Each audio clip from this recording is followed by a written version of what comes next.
Business news now. Ari Rabinovitch joins us from the City News Business Center. Hello, Ari. Hi, Cynthia. It's our first time chatting. Nice Let's to see do you.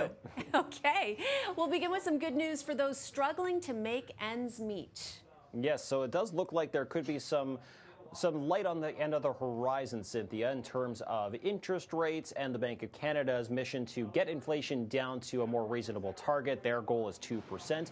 And today we found out that it's getting pretty close. So headline inflation in January fell to 2.9%.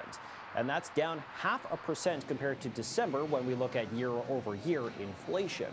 And economists and analysts were predicting 3.3. So this is a lot better than expected. And a lot of that was thanks to falling prices for gas. And if you can believe it, for food, although not necessarily the cost of food itself, but the rate at which food prices grow, well, that dropped significantly. Core inflation also on the decline. Now the Bank of Canada, it's likely they could cut interest rates not only in June as expected, but it could even come earlier, maybe in April. We'll see how things shape up, Cynthia. And I know people with variable mortgages or lines of credit, they really want to hear this news. As soon as that cut comes, I'm sure it's going to be a ton of relief.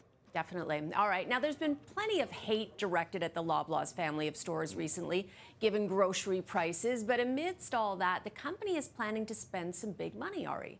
Yeah, I'm not sure if they had $2 billion lying around for a while, Cynthia, or if they all of a sudden found themselves with a surplus and not knowing what to do with it. Well, now we found out. So Loblaw plans on spending $2 billion, a record level investment for an expansion project. And the company says that 7,500 jobs will be created through this plan, which will include opening 40 new stores, renovating 700 others, as well as potentially relocating 10 stores.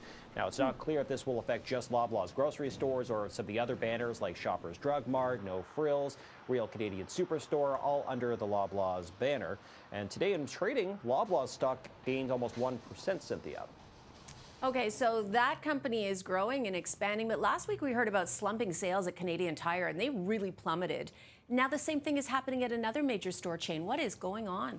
Well, it appears, at least we know now, that it wasn't unique to Canadian Tire. It seems to be a trend overall for the building sector. And we're talking more about maybe household renovations or small construction projects here and there. So Home Depot reported a fifth straight quarter of declining sales and profits.